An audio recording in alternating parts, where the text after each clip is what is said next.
رضا صاحب آپ اتفاق کرتے ہیں کہ ایک طرف اتنی ریزرویشنز بھی ہوں جوڈیشری سے بھی چیف جسٹس سے بھی اور اس کے بعد پھر ملاقات اور اپنے وہ سارے جس میں بانی کو نہ ملنے والی سہولیات کوٹ پیکنگ 26ویں ترمیم فوجی عدالتوں گفتگو سب ہوئی پھر یہ بنتا تھا کرنا سر؟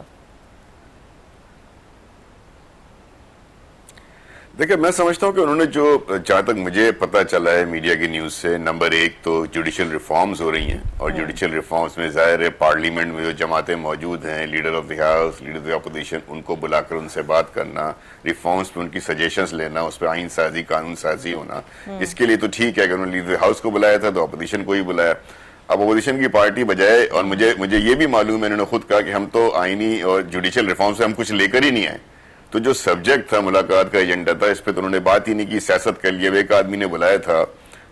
یہ بات کرنے کے لیے اور وہاں یہ اپنی سیاست لے کے پہنچ گئے کہ جیل میں کیا ہو رہا ہے ملاقاتیں نہیں ہو رہی ہیں مطلب یہ ایک لوور کورٹ کا میٹر ہے آپ ایک چیف جسٹس پاکستان سے مل رہے ہیں اور کہہ رہے ہیں ہماری ملاقات نہیں کرائی جا رہی 26ویں آئینی ترمیم از اے سب جوڈس میٹر وہ آئینی بینچ اس کو سن رہا ہے اس پر جا کر بات بھی کرنا سی جے پی سے دیٹ از رانگ یہ تو غلط بات کی ہے دوسری اہم بات یہ کہ سی جے پی جو ہے سپریم کورٹ کے انڈر ہائی کورٹ سے نہیں آتی ہے بڑی غلط فہمی ہے میں ہائی کورٹ سے ایک آزاد ادارہ ہے وہ سپریم کورٹ کے انڈر نہیں آتا اسی طرح لوور کورٹس اور ڈسٹرکٹ کورٹس وہ ہائی کورٹ کے انڈر آتے ہیں تو آپ ایکسپیکٹ کریں کہ سی جے پی جو ہے وہ مانیٹر بن جائے تمام ہائی کورٹس کا یہ اس کا رول نہیں ہے یہ اس کا ڈومین نہیں ہے تو ہمارے پرابلمز یہ ہیں کہ ہم وہ مسئلے اس جگہ پہ لے جاتے ہیں آپ دیکھیں نا چیف آف آرمی اسٹاف کو خط لکھ رہے ہیں 3 خط لکھ رہے ہیں اس کے بعد اس سے وہ مطالبہ بھی کر رہے ہیں ریکویسٹ بھی کر رہے ہیں جو بھی کر رہے ہیں ان خطوط میں وہ کر رہے ہیں ادھر لندن میں مظاہرہ بھی کرتے ہیں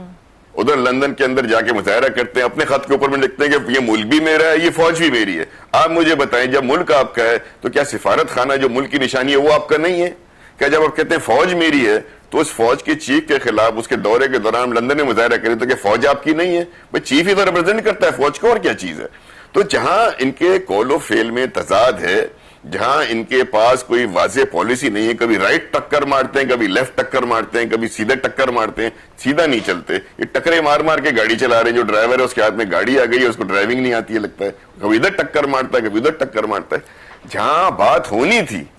جو اس کا فورم تھا وہ تو جمہوریت کا وہ پارلیمان کی مذاکرات کا فورم تھا نا جو خان صاحب نے خود شروع کروایا تھا وہاں یہ چوتھی ملاقات سے پہلے چونکہ ڈائیلاگ پہ بلیو نہیں ہے ہمایوں صاحب جیسے لوگ تو وہاں ہیں نہیں نا وہ ڈائیلاگ پہ بلیو نہیں کرتے مونولوگ پہ بلیو کرتے ہیں بس ہم نے یہ کہہ دیا یہ ہو جائے آپ کی نہیں سننی ہم نے ایسے مذاکرات ہوتے ہیں دنیا میں جہاں آپ ایک انگلی دوسرے کی طرف اٹھاتے ہیں احتیاط کریں 4 انگلیاں آپ کی طرف اٹھی ہوئی ہوتی ہیں اپنا بھی کیریکٹر دیکھیں اپنی پولیٹیکل انسائٹ دیکھیں کہ لوگ سربراہان ہمارے ملک کے سربراہان سیاسی لیڈران جب ملک سے باہر جاتے ہیں صدر آصف زرداری صاحب گئے چین کے دورے پہ اسحاق ڈار صاحب کو ساتھ لے گئے آئی پاور ڈیلیگیشن کو لے گئے وہاں کوئی سیاسی بات کی انہوں نے یا پاکستان کے لیے بات کی بلاول بھٹو صاحب امریکہ گئے ابھی یو کے گئے ہیں آکسفورڈ یونیورسٹی کے لیکچر سے انہوں نے خطاب کیا اسی طرح سے وہ میونخ میں موجود تھے کیا انہوں نے کوئی ایسی بات کی کیا پاکستان کے خلاف بات کر رہے تھے یا شہباز شریف صاحب سارے ممالک کے دورے کر رہے ہیں سربراہان یہاں پر آ رہے ہیں کیا وہ سیاست پاکستانی سیاست ان سے ڈسکس ہوتی ہے کہیں نہ کہیں اب ہمارے دوستوں کو یہ بات سوچنی ہوگی دیکھیں نا اندرونی مسائل اتنے ہیں وہ جان ایلی نے کہا نا کہ اب نہیں ہے کوئی بات خطرے کی تو پی ٹی آئی کو اب نہیں ہے کوئی بات خطرے کی کیونکہ اب ان کے اندر سبھی کو سبھی سے خطرہ ہے اپنے اندر کے معاملات درست نہیں ہے اپنے اندر کے احتیاط نہیں اور شاید خاقان عباسی صاحب کی بات میں ضرور کہنا چاہوں گا ان جیسے جو سابق وزیر اعظم ہیں ان کو یہ جملہ ادا کرنا زیب نہیں دیتا تھا کیا چپڑاسی محنت کش نہیں ہے کیا اس کا تذکرہ تصدیق آمیز انداز سے کریں گے کیا ہمارے یہاں کے خاک روب ہمارے یہاں کے لیبر ہمارے کا محنت کش کیا وہ عزت دار آدمی نہیں ہے آپ کو تصدیق کرنی ہے تنقید کرنی ہے آپ اس پہ براہ راست کریں تو وہ ان کا جملہ انتہائی نازیبہ تھا انتہائی قابل اعتراض تھا ان جیسے پائے کے لیڈر کو جو گفتگو میں احتیاط کرتا ہے عباسی صاحب کو اس طرح نہیں کہنا چاہیے بالکل صحیح